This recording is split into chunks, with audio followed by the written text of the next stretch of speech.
Namaste and Jai Hind. Welcome to this edition of The Right Stand. I am Anand Narsimhan. The Afghan Taliban Foreign Minister Amir Khan Muttaqi arrived in Bharat for a week of talks, a visit which had been previously unimaginable. It is the Taliban's highest level visit to the country since seizing power in 2021. Muttaqi is due to discuss diplomatic, trade and economic ties with Indian officials during what is supposed to be an 8-day-long stay.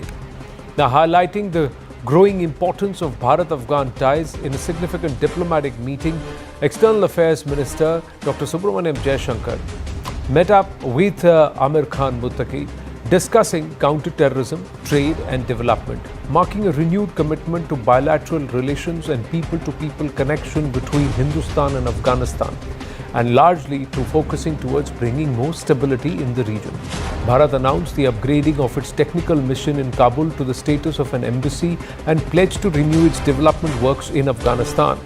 Dr. Jaishankar also appreciated the Taliban's setup for showing sensitivity towards New Delhi's security concerns. Now, let's also get you the key takeaways from this meet that took place earlier in the day. Bharat and Afghanistan are stepping up their diplomatic engagement. The Kabul technical mission will be upgraded to a full mission, signaling stronger ties. Afghan authorities have invited Indian firms for mining and exploration projects. Amir Khan Muttaqi has assured that Afghan soil will not be used against Bharat. Both countries have agreed to jointly tackle cross-border terrorism, and Bharat will issue a higher number of student and medical visas to deepen people-to-people links. Muttaqi has also emphasized that Afghanistan sees Bharat as a close and trusted friend, reinforcing the growing partnership between the two nations. During the American occupation, there was many ups and downs that happened. However, throughout this time, we never gave a statement against India. Rather, we always sought good relations with India. We have a common commitment towards growth and prosperity. However, these are endangered by the shared threat of cross-border terrorism that both our nations face. We must coordinate efforts to combat terrorism in all its forms and manifestations. We appreciate your sensitivity towards India's security concerns. But as Bharat ramps up its Afghan outreach, the move has clearly rattled Pakistan, which has long tried to exert influence over Kabul. Afghanistan was rocked by explosions as Pakistan conducted a cross-border operation targeting the Tehrik-e-Taliban Pakistan's camps in Kabul and in other parts of Afghanistan amid escalating tensions between the countries. But why the conflict between Pakistan and the Taliban in Afghanistan is intensifying is also another question and another aspect to consider. Pakistan is accused of backing ISIS terrorists to destabilize the Taliban regime, while also pushing back Afghan refugees who have lived across the border for decades. Islamabad alleges that Afghan government is harboring TTP fighters and is frustrated with the Taliban for not following its diktats on international issues. Now, adding to the tensions, the Taliban continues to refuse recognition of the Durand Line as the official Pakistan-Afghanistan border. Pakistan accusing Afghanistan of harboring terrorists, plans to send a delegation to warn the Taliban government in Kabul. The Pak Defence Minister Khwaja Asif declared that Islamabad has run out of patience and warned that those sheltering or facilitating terrorists will face consequences. While Taliban Foreign Minister has hit back at Pakistan, cautioning Islamabad not to provoke the Afghans. Said, go and listen and learn from the Russians, the NATO, the US, what it means to take up a fight or to provoke Afghans. Now, what does this mean? 1. Pakistan is upset with Taliban expanding ties with Bharat. 2. Message to Taliban that Pakistan can dictate terms. 3. Pak's way of telling the world that Kabul is its backyard. Pakistan wants the Taliban to remain submissive to Rawalpindi.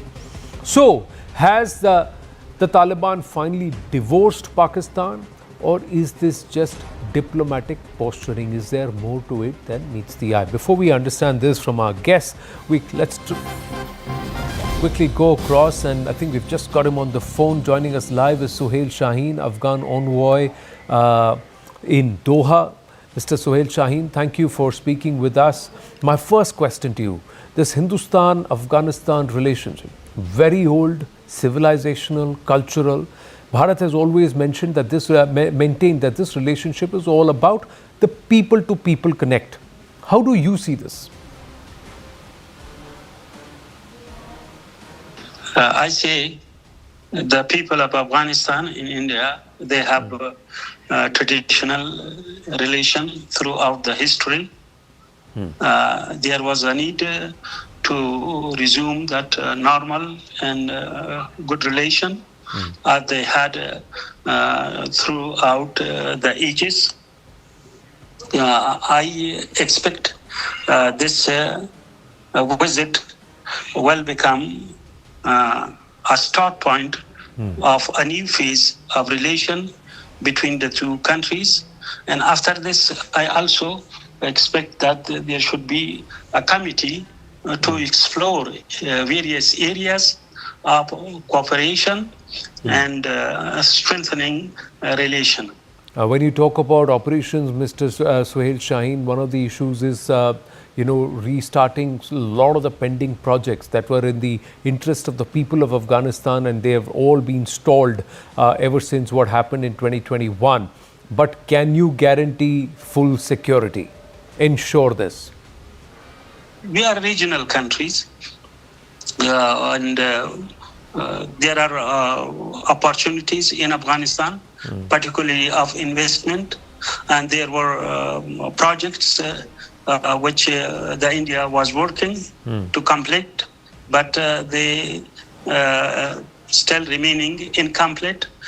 These needs to be resumed, and also as a regional country, we have shared interest in security of the region. We have shared in interest in promoting trade and commerce, and there are other areas of cooperation between the two countries. I hope after this visit, it will give impetus to all will give impetus to cooperation in all those areas. Right. So let me ask you this question again. Now, concern is starting off pending projects. Will you be able to control and assure security? Safety is a big concern. Yeah, sure. There we guarantee full security. We will provide full security, and if you compare the security prevalent in Afghanistan with other countries, the security in Afghanistan is, a better security in the country, and also we provide full security of course, to your projects and to your mission in Kabul. Right, but will you be able to control terror groups or tanzeems like the Lashkar, Jaish, TTP, Al-Qaeda? They're all claimed to be operating and using Afghan soil, and they pose threat to Indian officers, Indian officials, people, assets who would be there to help with the development work, etc. Yesterday there was no attack by ISIS. There was a explosion, but it is still not known. Investigation team is working on that. There was a physical presence of ISIS during occupation of Afghanistan in the eastern provinces of the country and also in the northern provinces of the country. Now there is no more. Maybe some individuals also they are coming from other countries outside of Afghanistan, but they are individuals. If you can look at the previous months, you will not see any incident of that kind in the country. Even anyone, men and women, are able to travel from one province to other province day and night, which is not possible in some other countries. So the security is better security, but I think there is a need that journalists come to Afghanistan and they see the security with their own eyes, and I invite journalists. So you are inviting our ministers, our government to come and visit Afghanistan and see how things are on ground. You are saying there is far greater security than in some other countries. But my question is, how will we manage, or how will you manage access, Bharatiya access into Afghanistan? Because right now those avenues are limited. It is via Chabahar. But have you considered that? What are the possibilities? Yeah, sure. With we start relation and we'll explore all possibilities, routes between the two countries, and of course we can have several alternatives, and that would be discussed between the two countries, and we will choose the best one. Well, thank you. Thank you for speaking with us, Mr. Suhail Shaheen. Let's open this up, viewers. Ambassador Rajiv Dogra, Lieutenant General D.P. Pandey, Zahak Tanveer and Arun Anand are with us. My namaste and Jai Hind to everybody. Thank you very, very much. Ambassador Rajiv Dogra, even as many comments were made warning Pakistan not to take panga with the Afghans, there was one aspect which was highlighted which said that open up the Atari-Wagah border, because the passage of trade happens via Pakistan. This connectivity and connecting Bharat and Afghanistan directly is an issue. We would also like to place on record, viewers, that Bharat has not officially recognized the Taliban regime. What it has recognized is that there has to be increased cooperation between people to people, and Bharat's presence in Afghanistan is imperative, which the Taliban also acknowledge. Yes, Ambassador Rajiv Dogra. Well, Atari-Wagah border is always a pressure point for Pakistan. Even in the worst humanitarian crisis in Afghanistan, recent earthquake being one example, they were very reluctant to let the Indian food supplies pass through that border. So ultimately it had to be sent through Chabahar. So I don't think Pakistan would be in any mood, especially in present circumstances and even in coming days, to let India have access to Afghanistan or vice versa, which was obtaining earlier. In pre-Taliban period, at least Afghanistan exports of dry fruits and so on were coming through the land border. But situation has changed, and Pakistan will try to ensure that Afghanistan is starved of its dollars that came in from India. But then how would you read this current situation? Look at Khwaja Asif's utterances. The Pakistanis clearly are not happy. They're quite irritated. The fact that Amir Khan Muttaqi is going to stay on and he is going to visit Deoband, that is very, very important, because that's a clear delinking with the Rawalpindi and trying to very clearly underline the Deoband connect of the Taliban leadership, that is the Kandahari leadership. Ambassador Saab. Well, couple of points. First, whenever the present day Pakistani military or civilian leadership speaks threateningly, then something terrible happens. When Munir talked about Hindus and so on in a vicious manner, Pahalgam happened. Yesterday, when Khwaja Asif in Parliament talked against Afghanistan and how the Pakistani patience was getting over, then the bombs started flying towards Kabul and other parts of Afghanistan. So Pakistan is a vicious player as far as India is concerned, and is becoming vicious as far as Afghanistan is concerned, which only proves the point that there are no permanent friendships, only permanent interests. And Afghanistan is a typical case. After 21, Pakistan thought it had Afghanistan under its thumb and Taliban will follow its orders. that has evaporated quickly despite the meeting, trilateral meeting on 21st May in China, between China, Pakistan and Afghanistan, where ironically the Chinese foreign minister announced that Pakistan and Afghanistan are going to set up diplomatic relations very soon. And he also announced on behalf of the three that CPEC will now pass through Afghanistan. And within 4 months, things have changed dramatically. Now, Pakistan and Afghanistan are daggers drawn. I hope this is a lesson to the present Afghan leadership that Pakistan cannot be trusted, and as far as the religious element is concerned, Pakistan should look at its streets in Lahore and other parts of Pakistan where the fundamentalists, especially the Lablab Tehreer, they are posing a huge threat to not just the police of Pakistan but also for the army of Pakistan. So Pakistan should stay out of the religious game that it keeps playing occasionally, including the visit by the Afghan foreign minister to the Devbandi headquarters, which have hosted Afghan students all through over the years. Tehreek-e-Labbaik, I'm given to understand, my knowledge is limited, are largely the Barelvis. So, and they were created, and this Tehreek-e-Labbaik was created to try and segregate the support base of PML Noon or Nawaz Sharif. And they eventually, worked with the PTI and then worked against them too. Now, this is again a creation of the Pak military and the ISI. General Pandey, your assessment?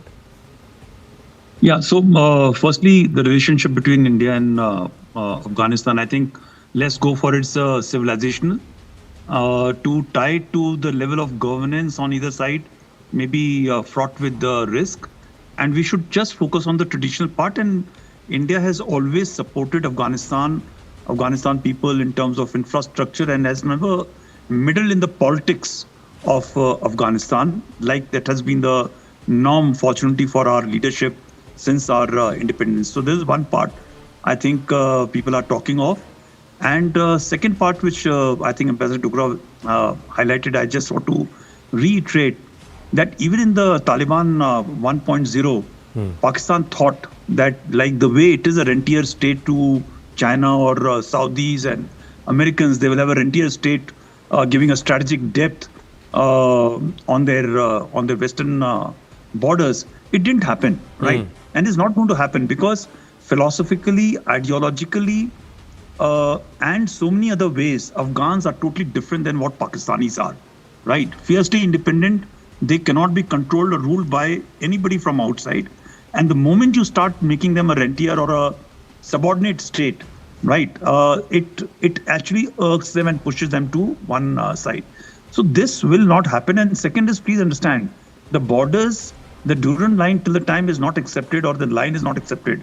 The people on either side of the border, which is quite porous, amorphous, especially the Pashtun, and people are going to be moving on either side, right? And this is not going to happen, that recognition of Durand line the way it is. Pakistan has been wanting, it will not happen ever. The fourth point, which is very important, is please understand that Pakistan has been putting across terrorists on either side. Alongside Taliban, against the previous government of Afghanistan, the terrorism was brought in by Pakistanis as a proxy state for the Americans, right? Now, against the Taliban, they came back again and again put terrorism against the Taliban 2.0 when Taliban threw out the Americans this time. And this has actually showcased Pakistanis in a very, very poor light. Taliban doesn't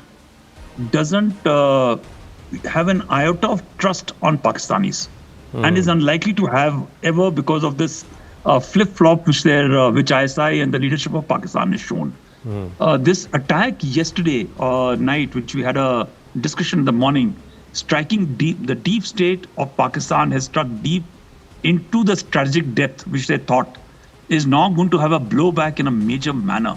If they had not done it, and possibly they had tried to engage with Afghan leadership, things would have still been managed. But when you strike Afghanistan people, they are going to come back in a big way against the Pakistanis. I think the casualties, the civilian casualties, children who have died, and of course, I'm told that son of Noor has also died in this Noor Wali attack. Khan Masood It has is died. going to have on either side that the TTP factions which were there was a partition, there was a factionalism which was there, are likely to now align against the Pakistan government. And when you look at what is happening in Lahore, and I think very aptly brought out by Ambassador Dogra about Labak, containerizing. They have containerized Islamabad in entirety, and I was seeing the videos. Situation is pretty miserable in Pakistan today. It's miserable for the security establishment largely because if you have to say where all will they fight, because they're stretched thin. And then they have also attempted these airstrikes, and Khwaja Asif wants all the Afghans to leave Pakistan. Imagine what more are they unleashing upon themselves. Zahak Tanveer, is the divorce between the Afghanistan and especially the Taliban and Pakistan underlined here? Because even in their government, there is a strong Pakistani faction led by the Haqqanis. Indeed, the divorce has taken place long ago, but I would say that the papers are under processing. So if you look back at the history of Taliban and Pakistan, in fact, Taliban was backed by Pakistan, Darul Uloom Haqqaniya. But now what India is trying to do, India is playing game from the two sides, the religious side as well as from the geopolitical and geostrategical side as well.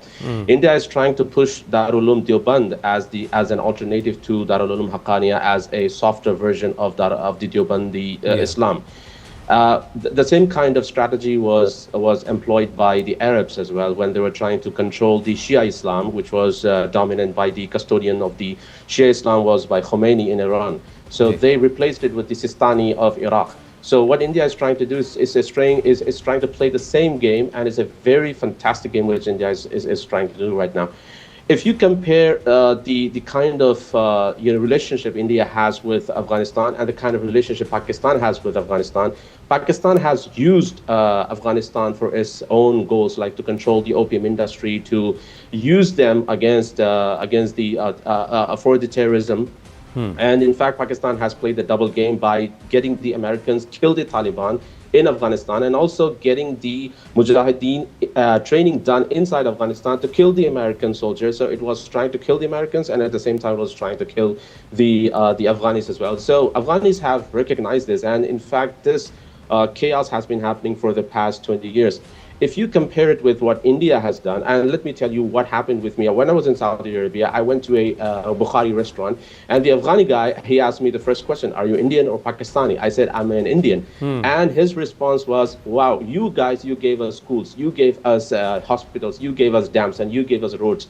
And Pakistanis, they gave us terrorism, they gave us Mujahideen training, and they caused devastation in our country. This is not what he was trying to do to gain a customer. But the same thing happened with me in Makkah, when an Afghani guy at the 3-star hotel, he said the same thing, that due to India, he could study and he could come to work in Saudi Arabia. So the Afghanis, they recognize India as sincere friends, not as Pakistan, who tries to use them and throws them. And if you look at the relationship of India and Afghanistan, they have historical continuity, and India has also offered the alternative trade through Chabad port, while Pakistan is trying to control the trade to Afghanistan. And India's diplomatic approach has always been calibrated. India is not too much leaning to recognize Talibani government, but at the same time, India is also trying to balance it. Yeah. Right. Just an update before we go, bring in Arun Anand, who's been patiently listening to everybody else. Arunji, coming to you in a bit, there's an update now. So the TTP has reacted, or it's not TTP, it's another outfit called Ittihadul Mujahideen Pakistan, IMP. They have claimed this attack. What's happened is 11 soldiers have lost their lives in an attack by the Pakistani Taliban on the Hyder Kandahu military post. The post is located in Tirah, in the Khyber district. Manoj Kumar Gupta getting us these details. The incident took place post-midnight in the wee hours of Friday. So after the strikes by the Pakistan Air Force, immediate response has been at the Tirah Khyber district. 11 more Pakistani soldiers have been neutralized. The Pakistan airstrike happened, Arun Anand, because of this. Interestingly, Kandahar finds a mention way back into the Mahabharata. Shakuni and Gandhari were from that region. Gandhar, which now eventually became Kandahar.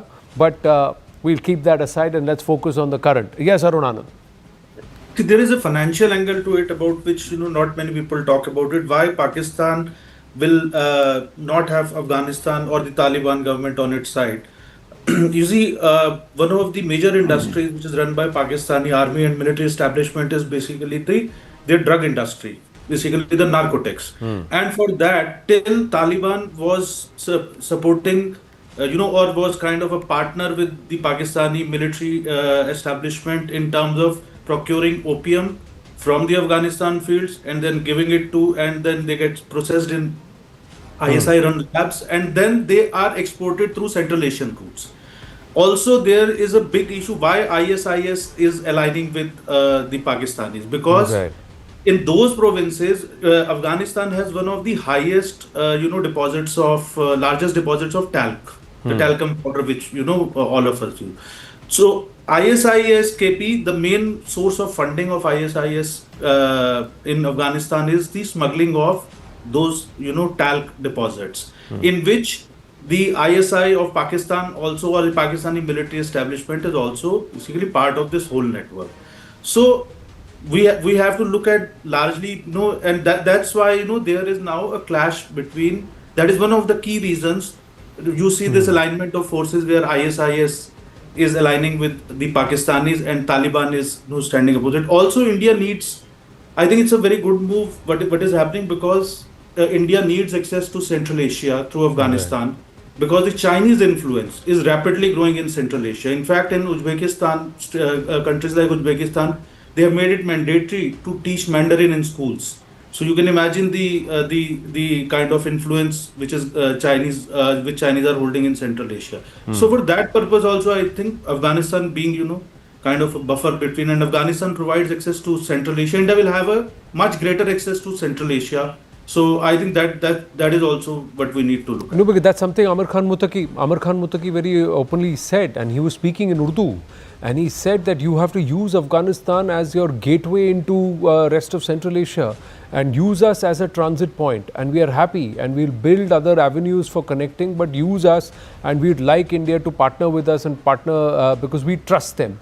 This aspect of trust, how critical is it, Ambassador Rajiv Dugra, and what's the way ahead? Because is there the threshold between officially recognizing and not engaging at all? Is that the threshold that Bharat is now establishing? Well, diplomacy never advocates that we should not engage. We must engage, because that's what it is about.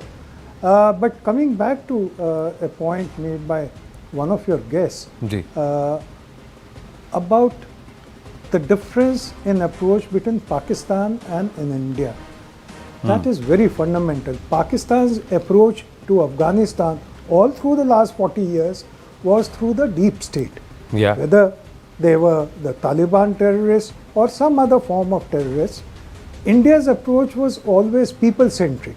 Whatever be the form of government, be it Taliban or be it the royal government and so on, it was always for the benefit of people, and that is why Afghan people appreciate India so much. The other important difference, important point which I want to stress, and which General Saab had also mentioned, and that is General Pandey had mentioned, and that is that Durand Line. In fact, I've written a book on it called Durand's Curse, which has been translated into Pashto and Farsi. And there, what I've emphasized is that 1893 agreement was a deception. And since 1947, no Afghan government has accepted Durand Line as border. They have always contested this and called it an area of influence, as it was called in 1893. So whether it is Taliban government or the royal government or the so-called democratic governments, they have always protested about it. In fact, that is why they protested against Pakistan's membership in the United Nations in 1947. Right. So there are differences between them, but that should not let us get carried away by the present shift in mood of the Afghan authorities represented by the foreign minister's visit. While it is Right. welcome, while the developments are welcome, we must keep fingers crossed, because loyalties can change, friendships can change. One very part fast. is, a lot of it is perhaps looks like reinventing of the wheel, but this time around it just looks like it is coming with double treads, and these are tubeless, that they are not going to get punctured very soon. If people understand the simile or the metaphor that I'm trying to make, and we'll park it there. I have run out of time for the moment. We are compelled to take a commercial break. It's festival time, so it's raining commercials here at CNN News 18. So we've got to take this break. But I thank you. I thank all our guests for joining us. Thank you. We're going to take a short break. When we come back, showdown over SIR. West Bengal Chief Minister Mamata Banerjee's big warning to Prime Minister Narendra Modi over Amit Shah likens him to Mir Jafar. BJP dares Mamata, but Mir Jafar is really in Delhi or in Bengal. Who's hurting the nation more with their machinations? We debate that when we come back. Stay with us.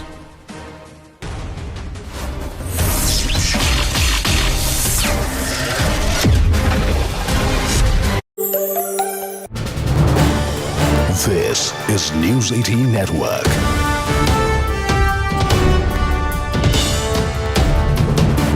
India's largest news network. Joined by an expert, Ashok Sharjnaj is here with us, former diplomat.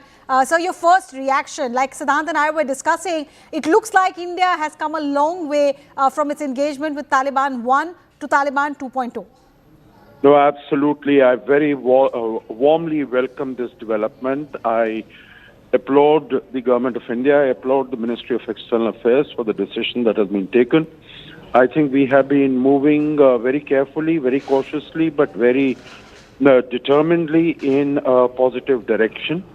And I think this is the culmination for the time being. You know, it comes just short of the diplomatic recognition, but we are going to formally open an embassy. There will, as I understand, there will be no diplomatic recognition at this stage, but we will appoint a senior diplomat as the charge d'affaires there.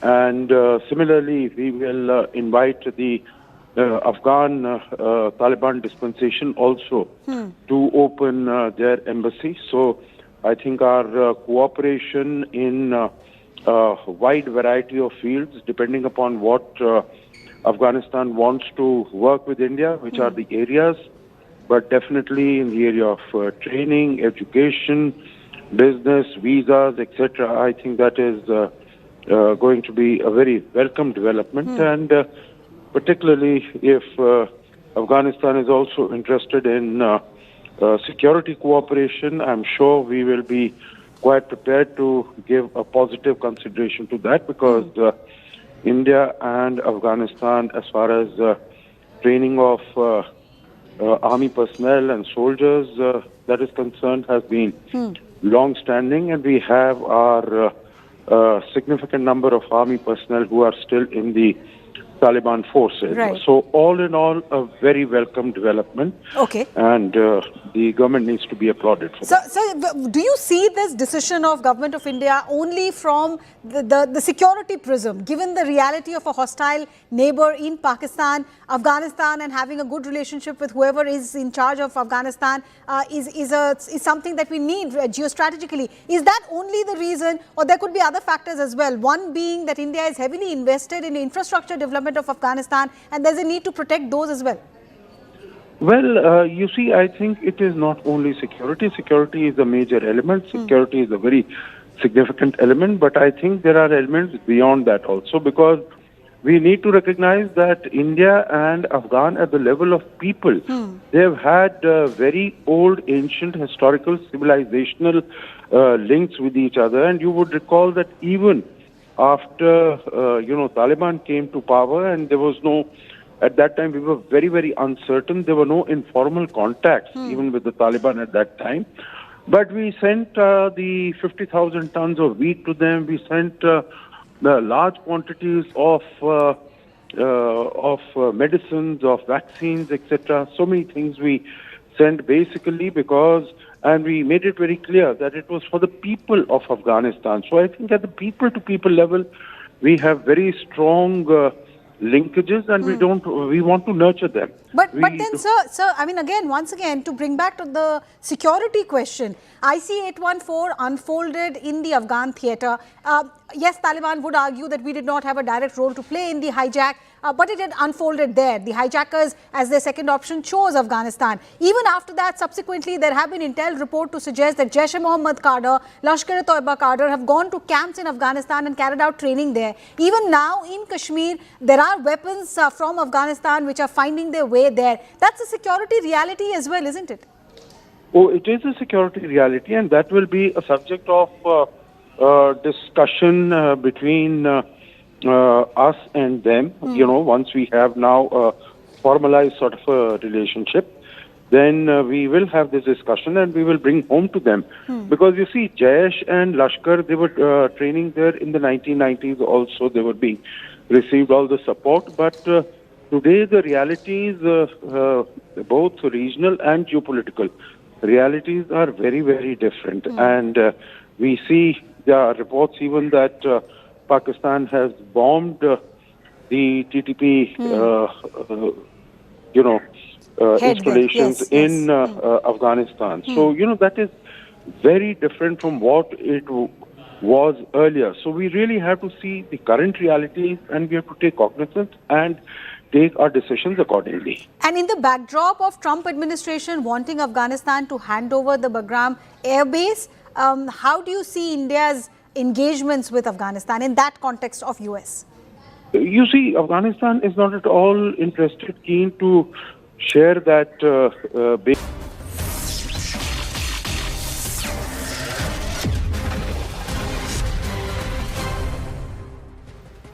Back live, and after Bihar, the SIR storm now clouds Bengal. Bengal Chief Minister Mamata Banerjee launched a sharp attack on Union Home Minister Amit Shah, accusing him of behaving like the acting Prime Minister. Drawing a historical parallel, Mamata compared Shah to Mir Jafar, who betrayed Nawab Siraj-ud-Daulah during the Battle of Plassey, warning that Shah may one day betray Modi in a similar way. Mamata Banerjee is attacking BJP, accusing the Home Minister Amit Shah of behaving like an acting Prime Minister. The Chief Minister also questioning the timing and intent of the ongoing special intensive revision of voter rolls. The BJP hitting back, accusing Mamata Banerjee of misleading the public on the NRC in the past and politicizing the exercise ahead of the elections. Mamata Banerjee warned that PM Modi should not always trust Amit Shah and question the intent behind the special intensive revision of voter rolls. The BJP hitting back, saying Mamata Banerjee is afraid of the deletion of fake voters and is politicizing the exercise ahead of elections. Didi further added that Amit Shah could become PM Modi's Mir Jafar one day, to which BJP alleged that these are divisory tactics made by Mamata Banerjee or being used by Mamata Banerjee to protect the illegal voters of West Bengal. She warned that the special intensive revision of voter rolls could trigger riots in Bengal. BJP hitting back, accusing Mamata Banerjee of threatening unrest and politicizing the exercise ahead of the elections. They should remember today they are in power, tomorrow may not be. ये पूरा अमित शाह का खेल है. उन्होंने तो acting prime minister का मामूली काम करते हैं. But Prime Minister knows everything, I'm sorry to say. We can recall the Prime Minister. Don't trust Amit Shah always. एक दिन वो आपका बड़ा मिर्जाफर हो जाएगा. पहले से ख्याल कीजिए. That 2002, 26 lakh voter deleted when SIR happened. So far my knowledge, Aadhaar deactivated due to the death of the citizen in West Bengal 13 lakh. And BJP lodged complaint several times. Before parliament election, I along with my some BJP colleagues submitted 16 lakh voters name, serial number, part number, everything in CO office. So Shuvendu Adhikari there says that he himself had submitted 16 lakh names which he believed should not be part of the voter electoral rolls in Bengal. Now, as the political war of words escalates, the Election Commission is likely to roll out Pan-India Special Intensive Revision of Voters List in phases, beginning with a group of states, including those where assembly polls are due next year. Now, at the same time, it will not hold the electoral roll cleanup exercise in states where local body elections are taking place or are due, as the grassroots poll machinery is busy with it and may not be able to focus on SIR. So phase 1 will cover Assam, Kerala, Tamil Nadu, Puducherry and West Bengal. The exercise aims to weed out illegal migrants and ensure clean electoral rolls. The 3 poll commissioners are set to meet and finalize dates for the rollout very soon.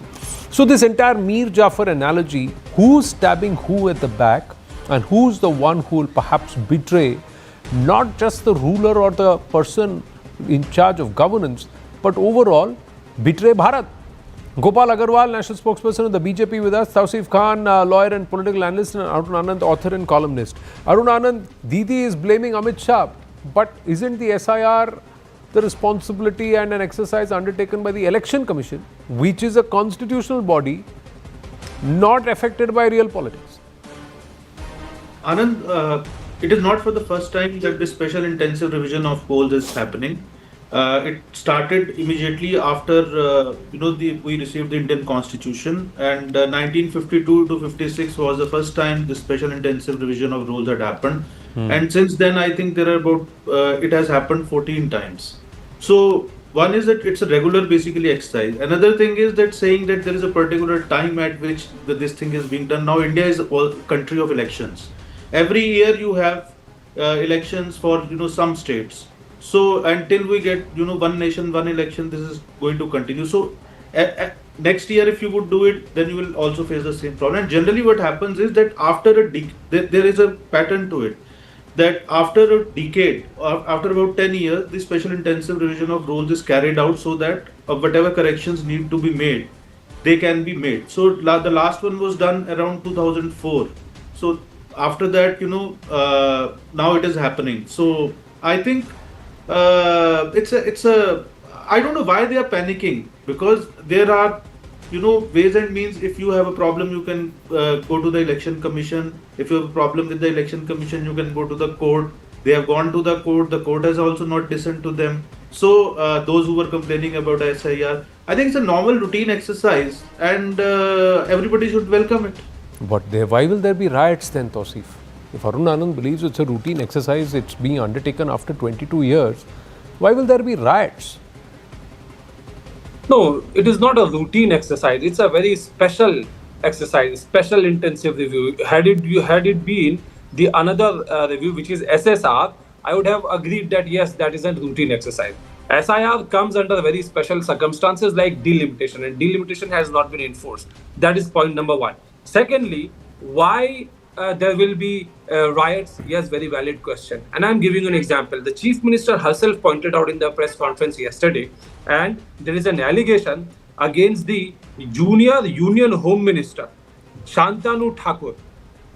And the Chief Minister herself pointed out yesterday that how can a union minister in a meeting say 1.5 crore voter names will be removed in Bengal.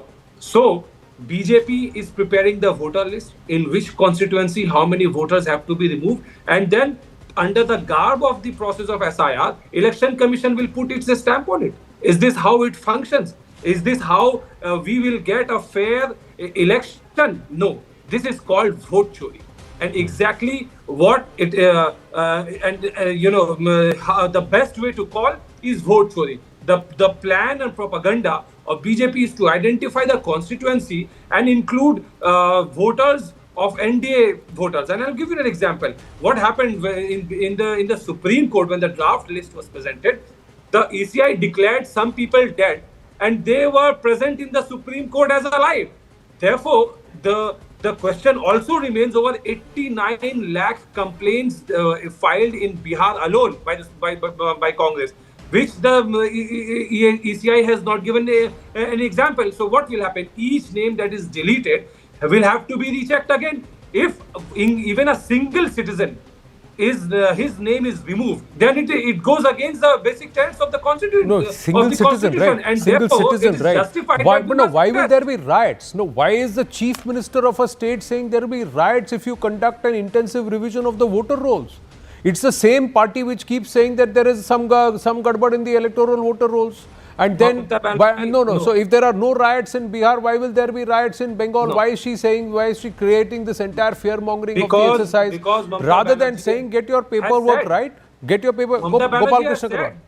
ECI coming with a preconceived notion. We have to understand. And how is it the responsibility of the Home Ministry, or where is the Home Ministry involved in an exercise being carried out by the Election Commission of India? So the junior Home Minister, So if we see, junior Union Minister Shantanu Thakur have given the name as well. In the party meeting, he's saying, there's an evidence, he's saying 1.5 crore voter list have to be deleted in Bengal. How can he say that? That is just like Mamata Banerjee can say if you do SIR there will be riots, and Shantanu Thakur can say that there is 1.5 crore numbers that have to be deleted. The Election Commission has to decide whether or not it's got to be 1.5 crore or is it 10 lakh or 15 lakh. Did any political party decide how many had to be added or deleted in the voter list in Bengal, in Bihar? Nobody decided. Show me one naya paisa of proof. Nobody decided. Are 82 lakh people off the voter rolls? What are you saying? This one, somebody can just file a complaint just for the sake of 21 lakh people have been added also onto the voter rolls after a review was done and after review was done. If the Election Commission didn't want to do it, why would it do it? Don't unnecessarily fearmonger. Mamata Banerjee can say whatever she wants as Chief Minister of Bengal. But another political party and another leader cannot make an allegation or saying that this is an estimation. This is an estimation. What are you saying, Tausi? 1 minute. Gopal Krishna. What hard evidence? What hard evidence that Mamata Banerjee have as Chief Minister and Home Minister of State that there will be riots because there is an intensive revision of the voter rolls? How is that responsible? What hard evidence does she have that Amit Shah is indeed a Mir Jafar and he is backstabbing the Prime Minister? What hard evidence? How can she say whatever she wants to say, but a Shantanu Thakur says something and you are making such a big show out of it? Gopal Krishna Agarwal. The issue is very clear. Anand, we have to understand that the issue is very clear. No, don't spread canards, please. The Indi Gadbandhan has seen its defeat. Let Gopal Krishna Agarwal speak. Let Gopal Krishna Agarwal speak. I'll come back. The Indi Gadbandhan has seen its defeat in Bihar. They have no issue about what people want there. They are going with false promises, and the thing is, they have been taking this campaign whether in Karnataka and other parts, but not a single proof has been given to the Election Commission. Rahul Gandhi and his all associates, they have been trying to undermine the democracy of the country. They are working in tandem with certain global forces which are not conducive to India's interest. Their statement outside the country, their actions on the ground is to undermine democratic institutions of the country because they are successively losing one election after one election. Almost 90 elections have been lost continuously by Congress and their cronies, and then because they want to just continue their leadership in the party which has no right for their leadership continuity, they are creating this kind of narratives which is completely false. Election Commission has given ample opportunities to them to file complaint. They have not done. Give the proof. They have not done. They have been also filed cases with the Supreme Court. Their own now Mamata Banerjee, what they are doing, they want to create realistic situations in the country. Now Mamata Banerjee is talking about riots, Mir Jafar, all these comments are what? They have no relevance to the current status of our democratic process. They want to create chaos. Chaos, or is it directly appeasement politics or communal politics trying to send alarm signals and unnecessarily send the entire Muslim group of voters in Bengal into a state of panic? Is this not deliberate signaling that Mamata Banerjee is doing? We have about Gopal Krishna Agarwal ji. They are instigating people to create riot. They are not forward. Viewers and to our guests on the panel, just segueing, because taking a leaf out of this, Amit Shah ji has just, Office of Amit Shah, Office of the Union Home Minister has just tweeted this a short while ago, just putting this out at Amit Shah's office, now saying, I'm reading this tweet, it's in Hindi. आज़ादी के बाद हुई जनगणनाओं में 1951 में हिंदू 84%, मुसलमान 9.8%, 9.8%. 1971, 1971, Hindus 82%, Muslims 11%. 1991, Hindus 81%, Muslims 12.21%. 2011, Hindus 79%, Muslim 14.2%. And then he goes on to say, in Bharat currently, the Muslim population is 24.6%. In the last decade and a half, this percentage of Muslims has jumped by nearly 10%. This unscientific increase is a direct result of घुसपैठ or illegals in Bharat. This is what Amit Shah has said.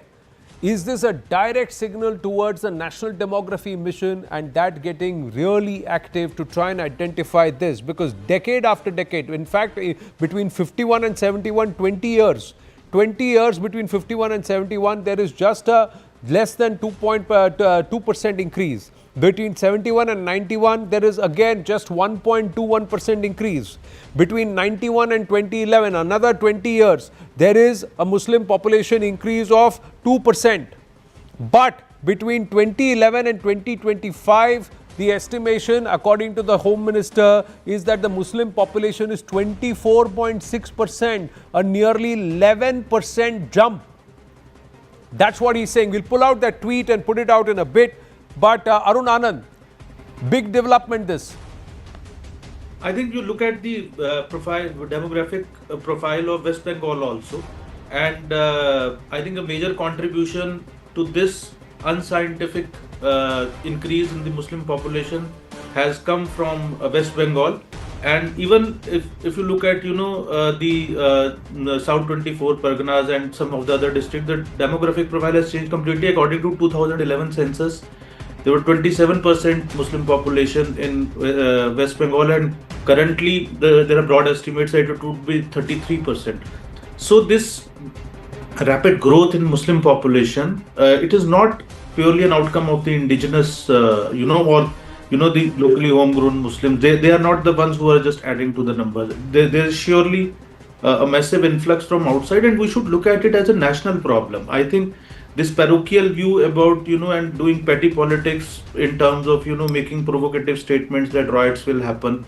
So I think probably as Gopalji was saying, this is precisely the reason that people are rejecting members of India lands time and again. And one last thing I want to mention. I'm sorry, I'm interrupting. I'm just going to request our team to just correct what's being put out. It's not Amit Shah's big national demography mission. It's a signal towards the national demography mission. And what he said are the numbers. And he said that the increase in the Muslim population is a result of infiltration from Bangladesh and Pakistan. That's also something that he has said. Yes, Arun Anand. I just want to make one more point. My fellow, with all due respect and with total humility, that one of my fellow panelists was saying that the special intensive revision polls, intensive revision of polls is linked to delimitation. I'm sorry, that is not the case. If you go to the Representation of People Act, it is not linked anyway to the delimitation. It can be ordered anytime. Election Commission has the discretion of doing that. And in 2003. In Bihar, the special intensive revision of polls had happened, and at that time technology was, we didn't have this kind of technology, and that was completed in 31 days. And now basically again, though there is technology, but the government or the Election Commission has still taken its time and has still spent 31 days in doing that. So I do think it's linked to, yeah. Right. Thank you. I've run out of time, but this becomes a big headline and this will become a point of contention, because that's the allegation made by the Union Home Minister that in the last decade and a half, there's been a nearly 11% increase in the Muslim population. That's the estimation. And that's largely due to illegals entering Bharat from Bangladesh and Pakistan. On that note, we're going to wind up this edition of The Right Stand. Thank you for watching. Namaste.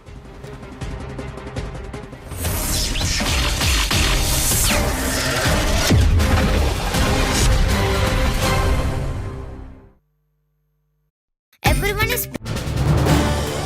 This is News 18 Network.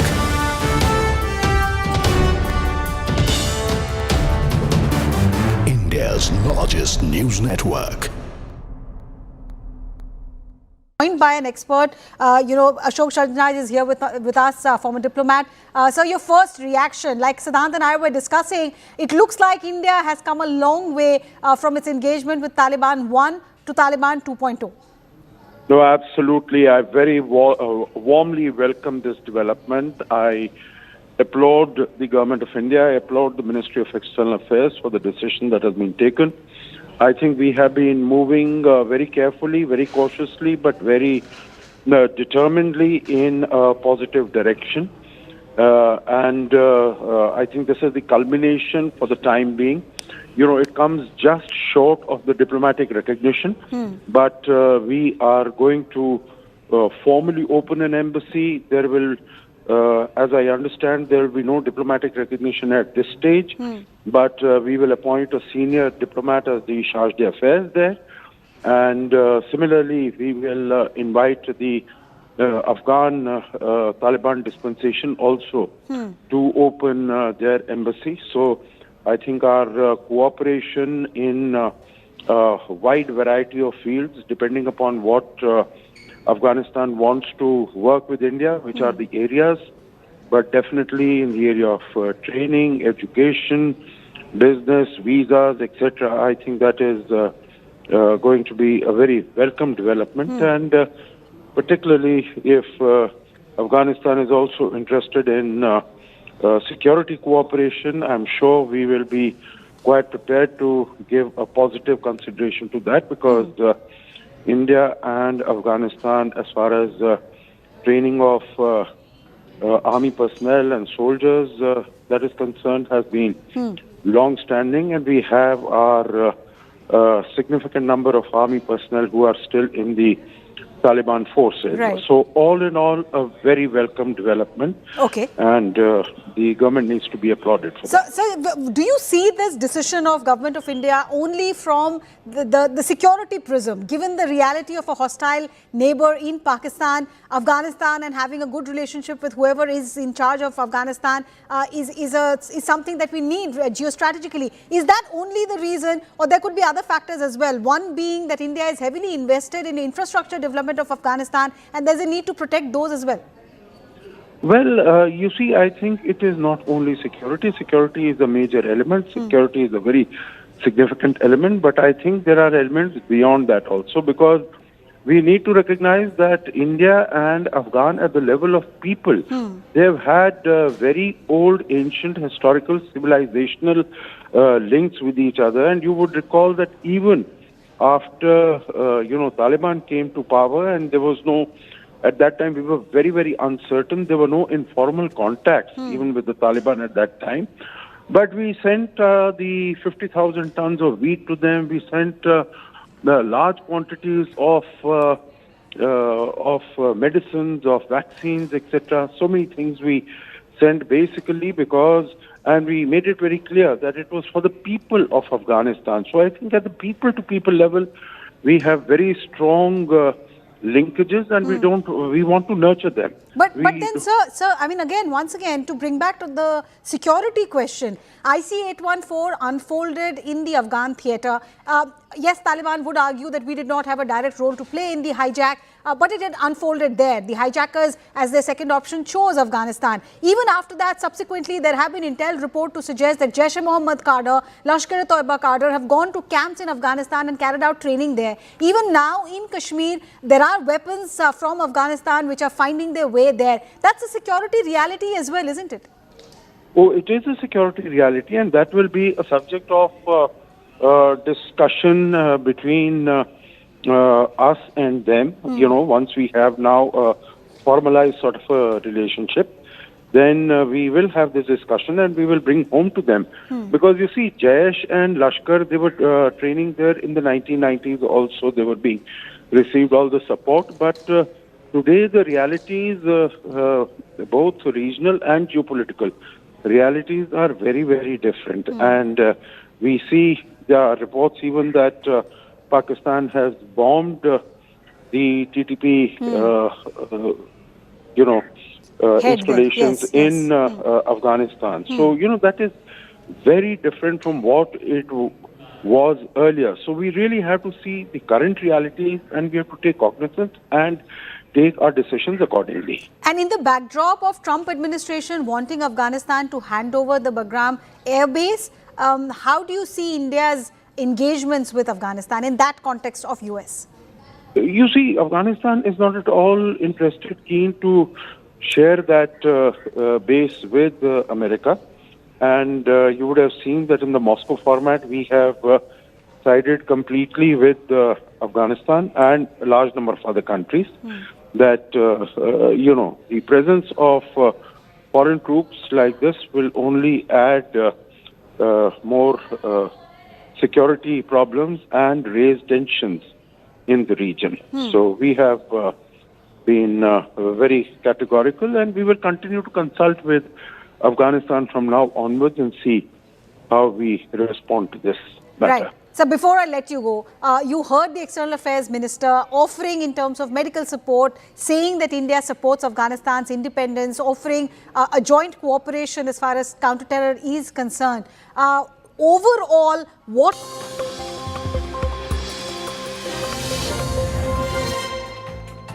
Good evening, you're watching Brass Tacks. I'm Zakir Jacob. In what appears to be a serious case of breach of sovereignty, Pakistan today attacked the head of the Tehreek-e-Taliban Pakistan, Nurwali Masood, at a compound in eastern Kabul. This was a bold dare to the Taliban government in Afghanistan. The latest airstrikes in Kabul have blown the lid of the pot that has been simmering beneath. There's been multiple attacks and counterattacks between Afghanistan and Pakistan, particularly over the Durand Line. And in response to this attack on the TTP chief, Nurwali Masood, there has been a response from the Afghan Taliban at the border areas, an attack in which at least 11